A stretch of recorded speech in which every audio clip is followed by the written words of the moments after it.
What is up, YouTube? Jonny B here again today, and this week we're going to be working on my car a little bit more. Tony's going to be working on his car a little bit more, and let's see if we can get something done this week. Just kidding. Strange that Tony's car's back up on the thing after we were driving it, weren't we? Yeah, so we sorted that clutch issue that I talked about last video. And yeah, we have a customer car that's in for repair. It was in an accident in the front. It's a 14 Accord. I'll show you guys that later, but for now I'm gonna be working on this thing because I can't even order parts for that yet. I had to make an account with the company that sells the parts for it. So while we're waiting on that, let's work on this.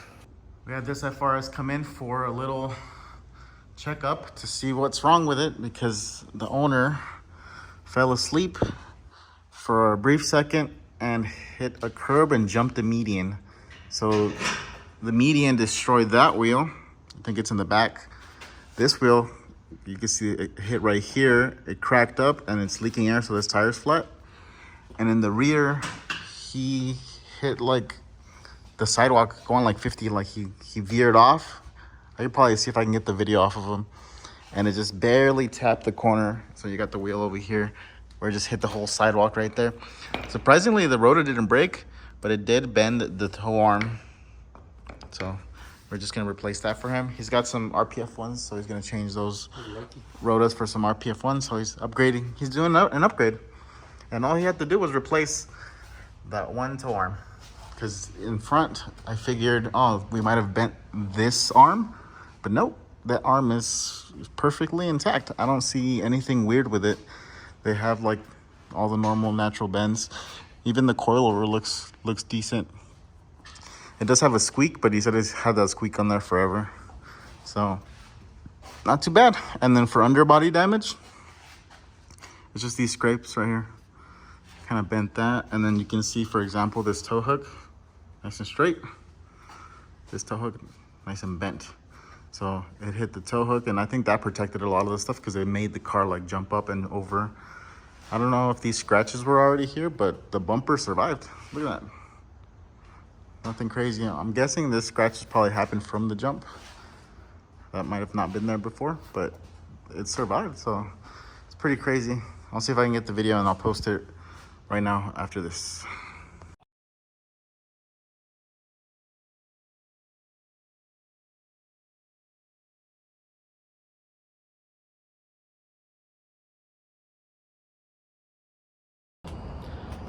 So here we are. Tony, we got a 3-day permit for his Sentra. He took it on a drive, tested it, everything felt good, and he took it to emissions and he passed. This is the Arizona Department of Environmental Quality. She did it, guys. She did it. Super nice. It's hard to, when you have a swapped car, to pass emissions. It's not the easiest thing, and if you have OBD2, it's even worse. I'm not sure if you can see it. Yeah. It's like the parameters that he had and what they allow. But when you have a car that's pre-OBD2, you can actually just go and they do what's called a sniff test, where they put a machine on the back of the exhaust and they're able to test, you know, how much carbon monoxide, how much nitrogen, and how much other things are coming out of there. And if it's, as long as it's within the threshold, it passes. So this car being swapped with a JDM engine, no EGR, no nothing. Yeah, it's missing all that stuff, but it passes emissions because it has a cat on it. So that's one of the cool things. That's why I'm excited with the A86 to not have to worry about emissions and stuff like that, just because they're older cars. If you ever swap them, they will continue being like little classic cars that, you know, you can register super easy, versus having the BRZ with a K-swap, which won't pass emissions anymore because it's going to be running on Haltech. It kind of limits you to what you can do.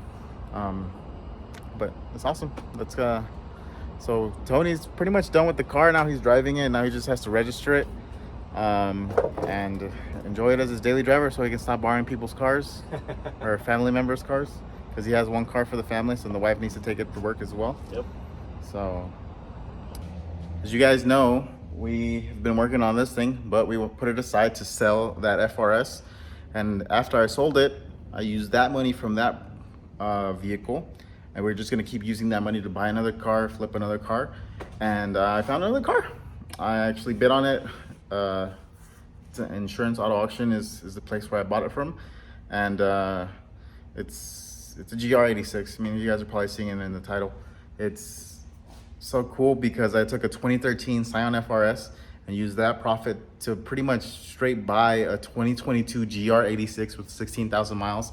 It's obviously got some damage. It's a $40,000 car.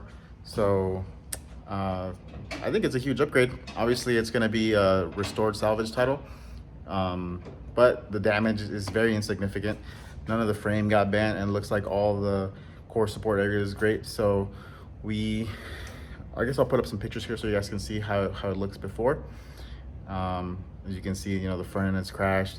A lot of the sides are perfectly fine. The rear left quarter panel has some damage, but none of the surrounding areas got damaged, like the bumper, the tail light, the door, the trunk. None of that got damaged. So it's just kind of pretty much pulling that out, body working that, and then painting that quarter panel.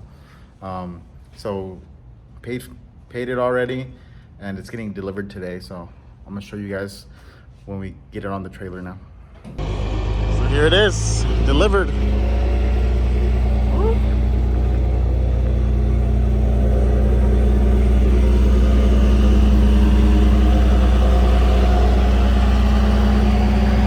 Just a bit of the quarter panel.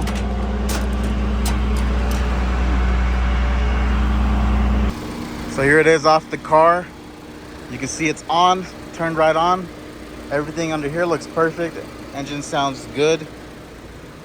Looks like the grill survived, the emblem, this little vent piece here. The other one's gone, but it's not looking too bad. It's got stock wheels. It looks like what happened is they went off-road. They hit something here as they went off-road. So there's a bunch of dirt and stuff under there. But it didn't bend anything, just that initial damage, ripped off the side skirt. It did hit, I'm guessing a tree branch hit this, caused a little dent there, but this quarter panel is perfect. I'm curious to what happened to this car. My guess is they were doing a little bit of canyon driving and probably fell down, lost some traction, and somehow hit this side. This car's back from getting aligned, and it turns out the subframe shifted a little bit to the passenger side. So we're gonna unbolt it and shift it over. But also one of the coilovers seized. I believe it's the one that Tony's taking off right now.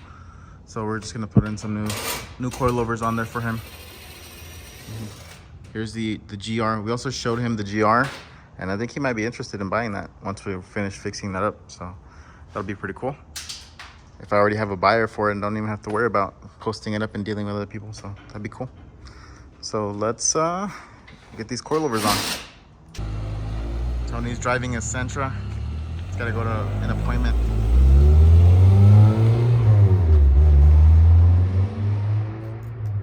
All right, so since Tony had to leave, I'm gonna go ahead and put on the coilovers myself.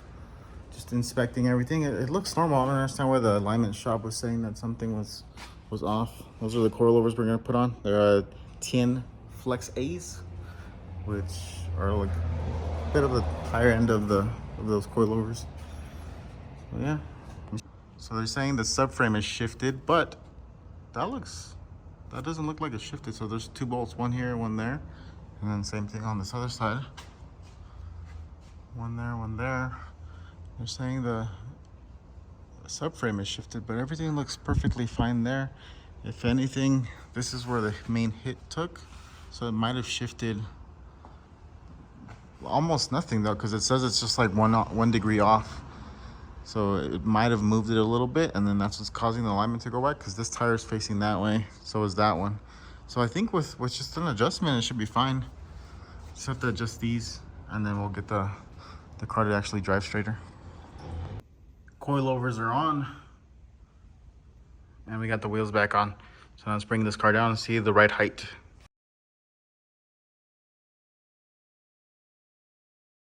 And there it goes with the new coilovers.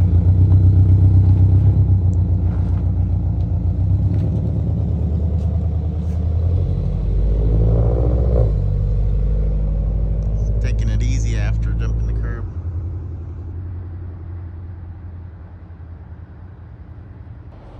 All right, guys, that's gonna be it for this week.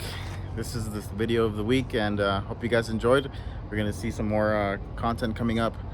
Gonna have the GR86 here to work on. We have I believe it's a Honda Accord, like a 2014 Honda Accord Coupe V6, one of my dad's customers' cars that got a little fender bender as well. So we got a couple fender benders to fix next week, so I'm gonna turn from modding into doing more of a bodywork type job. So we'll see you guys next week, and hope you guys enjoyed the video. As always, you guys have a great day.